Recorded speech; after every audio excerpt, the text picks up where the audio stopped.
toi. Alors on était ensemble à Ah, Saint-Cyr, très bien. donc c'est comme ça que je te connais. Je te connais même très bien puisqu'on a passé 3 ans à Saint-Cyr ensemble et on a fait plein de guerres partout, surtout pour s'entraîner. Mais voilà, ensuite toi t'as terminé dans les premiers à Saint-Cyr, donc t'es un des majors de la promotion générale de Galbert. T'as terminé dans les premiers, ça t'a permis de choisir la gendarmerie. T'as fait un temps dans la gendarmerie et ensuite tu as basculé dans la parfumerie. Alors, c'est assez atypique comme parcours. On va en discuter, on va en parler et c'est ça qui risque d'être intéressant pour tout le monde. Voilà.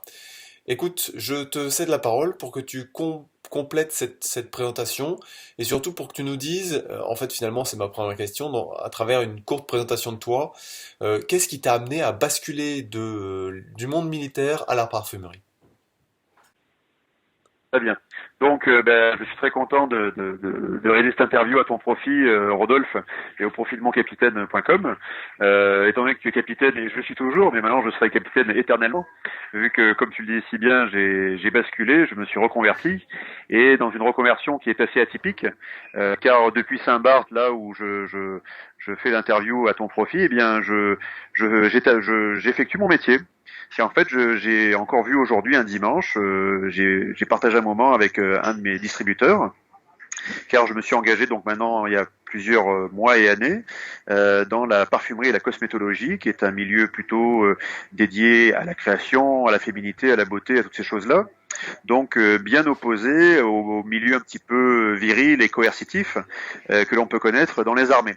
Milieu bien sûr qui évolue et qui s'est un petit peu équilibré et s'est un petit peu bien sûr féminisé depuis quelques années. Mais ça reste quand même à 80% viril. Et donc j'ai opté pour ce changement pour des raisons bien sûr très personnelles, mais que je livrerai succinctement aujourd'hui. Euh, pour moi, l'armée a été un grand cycle personnel, un cycle de vie, qui m'a permis en fait d'apprendre des choses, d'apprendre aussi d'apprendre à servir, d'apprendre à travailler, d'apprendre à m'organiser, mais également des choses tout à fait personnelles dans mon rapport aux autres et dans mon rapport à un système. Au début, j'ai assumé ce métier de vocation. Actuellement, c'est un métier de passion que je vis, mais l'armée était pour moi un métier de vocation. Il était important de servir les autres, d'être utile aux autres. Et donc, la vocation, on va dire non pas consumée ou passée, mais la vocation assimilée, et bien maintenant, j'ai décidé d'embrasser ma vie autour de mes passions et de vivre de mes passions. Donc, si je pouvais résumer ainsi les choses, voilà, je suis passé de la vocation à la passion. Et je Super, souhaite formidable, ça de tout cœur à tout le monde. très bien. Et qu'est-ce qui t'a le plus servi dans l'armée maintenant dans ta vie d'entrepreneur? Qu'est-ce que tu as appris vraiment dans l'armée que tu utilises au quotidien? Je pense que je vais parler de Saint-Cyr plus particulièrement et de l'armée au sens général, sachant que toutes les armées ont chacune leur culture, leurs enseignements. Mais si l'on avait une réflexion un petit peu sur un tronc commun, sur des valeurs un peu assez générales qui embrassent toutes les armées en fait, et l'armée au sens général, je dirais que c'est plutôt une forme en fait de résistance, de persévérance qu'on pourrait appeler la force morale.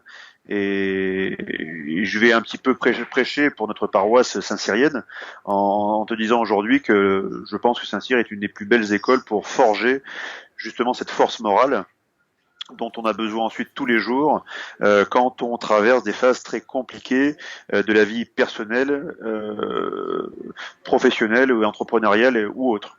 Voilà, cette force morale, celle qui nous quitte jamais et qui nous fait avoir ce pouvoir de rebond, ce pouvoir de résilience, pouvoir rebondir en toutes circonstances. C'est fondamental. Super. Et alors justement, quels seraient les 3 conseils que tu donnerais à un jeune manager qui n'a pas fait Saint-Cyr? Lui, il n'a pas eu toute l'expérience et l'instruction que tu as pu recevoir dans cette superbe école. Et qu'est-ce que tu lui donnerais comme conseil si t'en as 3, si t'en as plus, c'est bien. Si t'en as au moins 3, je pense qu'on va déjà commencer par 3, c'est déjà bien. Disons que c'est au moins essayer de se confronter à des activités qui peuvent justement, on va dire, s'il n'a pas eu la chance de recevoir une éducation dans sa prime jeunesse ou adolescence autour de certaines valeurs, il faut pas se décourager. Il peut tout à fait aussi se les forger par des activités physiques, par des voyages, par différentes choses qui vont aussi eh bien lui ouvrir l'esprit et contribuer quand même à la travailler. Parce que je pense qu'il faut comment dire ça. On peut apprendre beaucoup de choses par soi-même. On peut être vraiment autodidacte de beaucoup de choses dans sa vie. Et cette force morale, on peut, je pense, la construire aussi seul. Et certains y arrivent très bien, sans passer par l'armée ou par les écoles, parce qu'ils se confrontent aux choses. Ils n'ont pas peur, en fait, d'agir, et d'agir parfois contre ce qu'on leur conseille, en suivant leurs intuitions, en suivant ce qu'ils ont vraiment au fond d'eux. Et cette confrontation est toujours douloureuse. Et je pense que c'est dans l'effort et la douleur et la confrontation qu'on forge cette force morale. Oui. Et là, il n'y a plus de question d'armée ou pas d'armée, c'est des leçons de vie, je pense, qui embrassent beaucoup de personnes, quels que soient leurs horizons, quoi. D'accord, donc ce serait donc les conseils que tu donnerais, ce serait de faire des efforts, de faire du sport, de voyager, de se confronter à des difficultés en fait, en vrai. Oui, et oui, en fait, les difficultés vont venir dès qu'on va se confronter à ce qu'on a vraiment envie de faire au fond de soi-même. Ouais. Et C'est que vraiment pas parfois facile de déterminer ça, hein. Déterminer le cette système nous éloigne parfois de ce qu'on a envie de faire. oui, On suit des rails en fait qui nous sont prédéterminés. Et quand on va vouloir sortir de ces rails, on va se sentir seul. On va se sentir mal aimé, mal compris, plein de choses. Et là, on va subir la solitude, qu'on appelle dans différents endroits la solitude du chef, mais on peut parler simplement de solitude tout court. Et cette solitude, en fait, est assez douloureuse, mais c'est dans cette douleur solitaire que l'on forge de très belles choses parfois. ok. J'ai Et envie de dire toujours. comment est-ce que tu as réussi justement à gérer cette solitude? Est-ce que tu as été suivi par ta famille, compris par ta famille dans tes démarches ou dans tes amis? Quels ont été tes soutiens, tes déceptions et comment tu as réussi à les gérer? Et comme on dit souvent, on choisit ses amis, on ne choisit pas sa famille. Oui, Mais j'ai eu la chance quand même d'avoir un soutien, on va dire, pas forcément moral ou intellectuel, mais au moins, je dois l'avouer, un petit peu financier, qui m'a permis dans les moments très difficiles d'avoir quand même un filet de sécurité critique. Je dis oui, bien critique parce que ce n'est pas une situation hyper confortable, mais oui, au moins critique pour que, entre guillemets, le ventre plein, on puisse continuer à réfléchir. C'est très important oui. parce qu'on réfléchit beaucoup moins bien quand on est affamé. Et donc, au moins ce filet critique. Mais ensuite, la famille et les amis n'ont pour la plupart pas compris pourquoi j'avais fait ça. Parce que c'était totalement à l'opposé de leur système de valeurs, c'était totalement à l'opposé de ce qui, eux, ils auraient fait naturellement en arrivant à ce niveau de responsabilité et à ce niveau d'achèvement professionnel. Oui. Pour moi qui n'en était pas un, parce que j'étais arrivé certainement à un certain niveau, mais pour moi c'était pas du tout une consécration, je ne comptais pas en rester là, et je voulais me réaliser différemment. D'accord. Et donc je ne fais que je n'ai fait que m'écouter, la petite voix au fond de soi qu'on a tous, hein, on a tous notre petite voix, et elle me disait de faire autre chose. Et plus plus je retardais cette échéance, et plus je pense que le changement allait être brutal. Donc à un moment donné, il faut prendre aussi son courage à deux mains et affronter qui on doit être et quoi on doit faire. Ouais. On doit affronter qui on doit être et vraiment s'assumer et assumer ce qu'on a vraiment envie de faire au fond. Ouais. Et Et c'est pas simple, hein. bah pour le déterminer, c'est très délicat parce que quand on pose la question autour de soi ou tout simplement quand on se pose la question à soi-même, qu'est-ce que j'ai envie de faire, qu'est-ce qui me passionne dans la vie?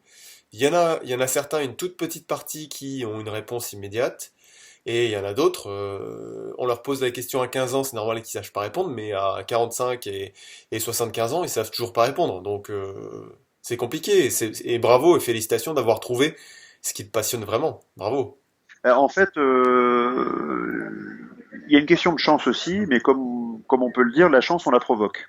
Oui, Et la chance de trouver qui nous sommes et ce pourquoi nous sommes faits, c'est on la provoque en se questionnant, en ayant aussi le courage de se voir dans la glace et de dire qui suis-je et qu'est-ce que j'ai envie de faire. oui, Et souvent, tous les jours, on ne se regarde pas dans la glace.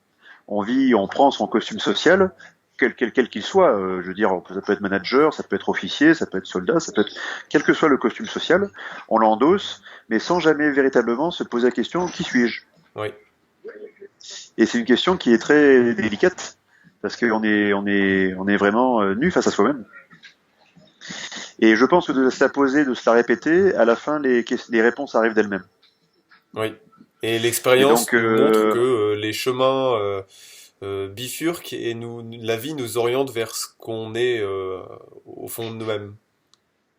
oui, et alors j'ai beaucoup aimé ce qu'avait dit Spielberg par rapport à ça. Il disait que les grandes choses dans lesquelles nous nous engageons nous sont parfois murmurées. C'est pas un grand cri, c'est pas une parole puissante que nous recevons comme une voix intérieure, comme Jeanne d'Arc ou autre chose. C'est pas ça. C'est des murmures en fait. Et ces murmures, il faut pouvoir y prêter l'oreille. Plus on y prête l'oreille, plus on les entendra. Oui, Et plus ils résonneront, et plus ils feront sens.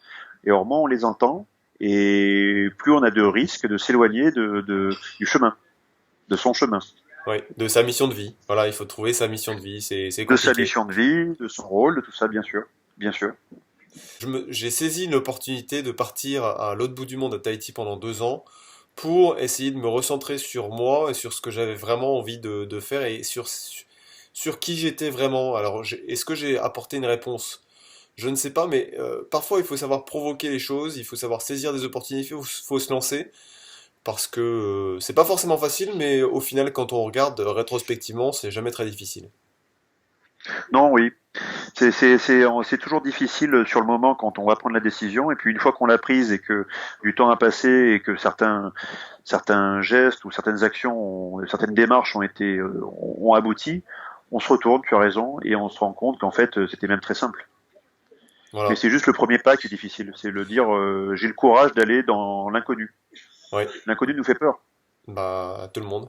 C'est sortir de sa zone de confort, et puis voilà. Après, il y en a qui ont le c'est ça. courage de le faire, et il y en a d'autres qui préfèrent remettre à l'eau au lendemain, et qui à 65, quand ils arrivent à la retraite, se disent qu'est-ce que j'ai fait de ma vie? Ils sont tristes, ils sont très tristes, C'est bien sûr. c'est compliqué.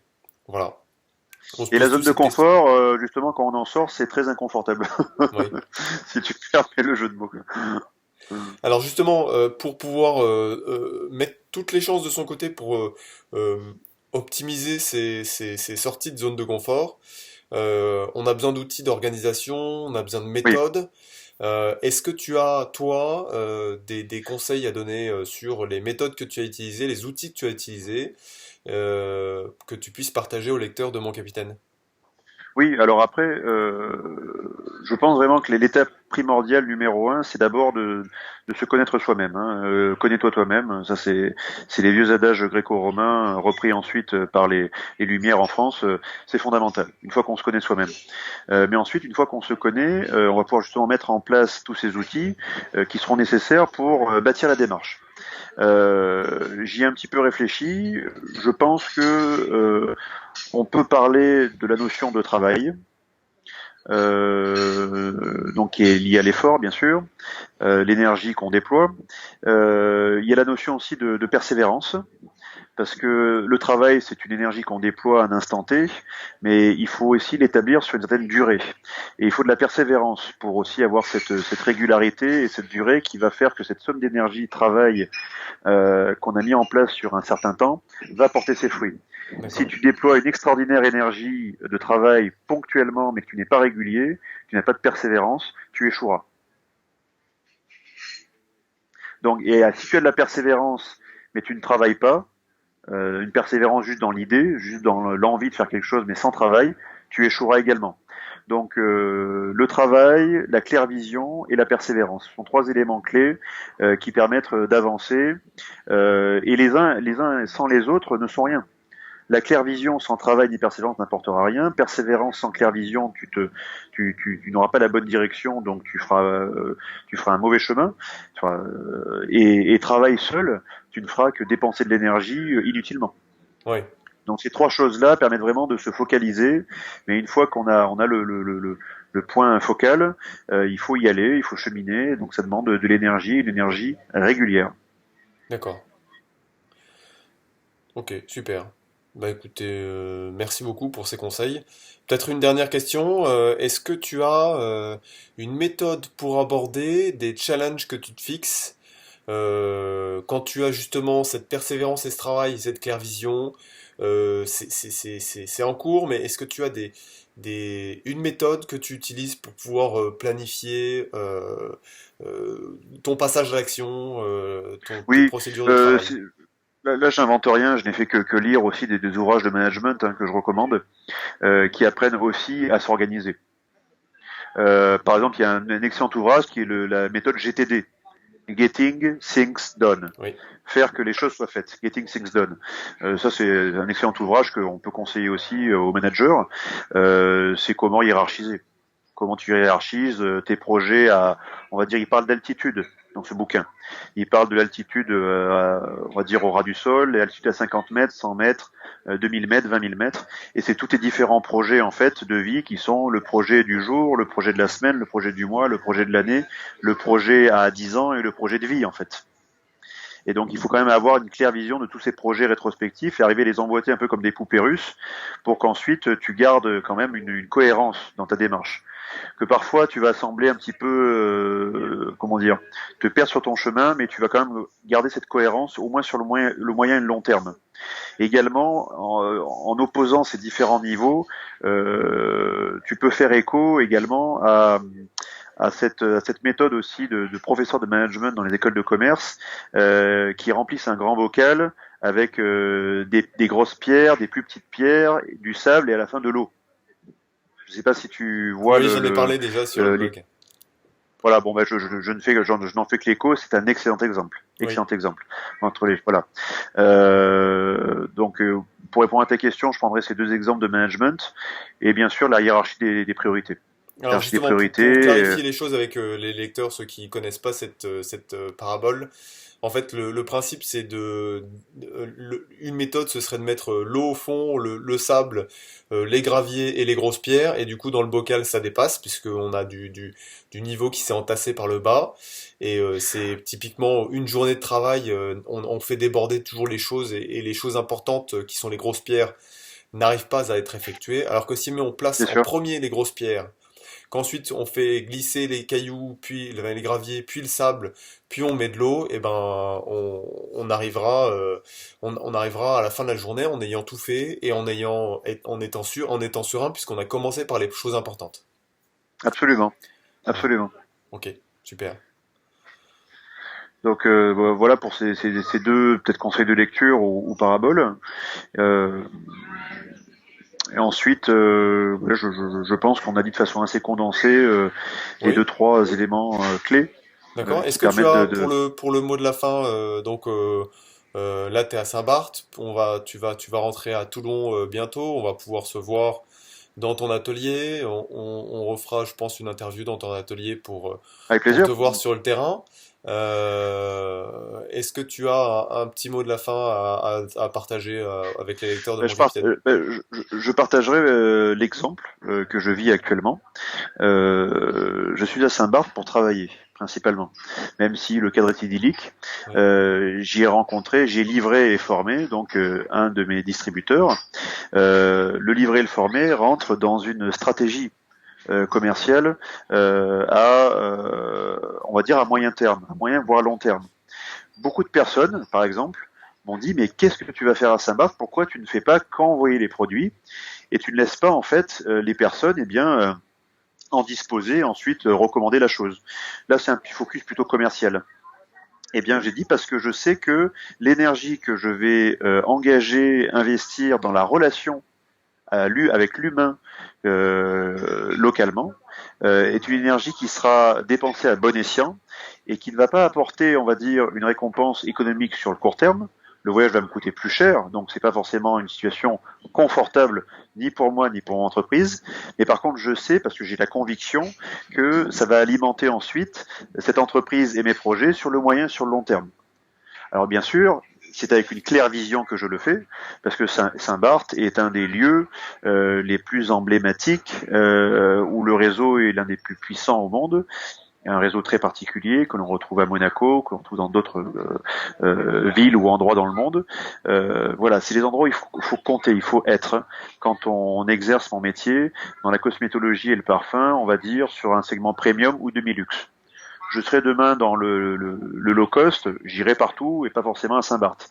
Mais Saint-Barth, pour la construction d'une image de marque, est très important. Donc c'est juste pour te rappeler, vois-tu, que beaucoup de choses sont imbriquées dans des démarches qui sont à la fois et personnelles et professionnelles, et il faut vraiment pas perdre de vue ces objectifs à moyen et long terme.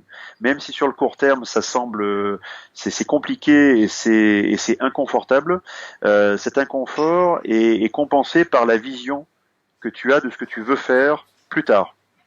Et je pense que la claire vision peut aussi apporter de temps en temps un réconfort. Oui. Super. Bah écoute, je te remercie énormément pour ce mot de la fin qui est extra. Et je te souhaite de bien profiter de Saint-Barth et des encore des quelques jours que tu y as à y passer. Et puis je te dis à très bientôt dans ton atelier à Toulon. Avec plaisir. Vraiment, Rodolphe, merci beaucoup. Et je trouve ton blog super. Merci. Je te dis pas ça pour flagorner ou juste par amitié personnelle ou sincérienne. Mais c'est une excellente initiative.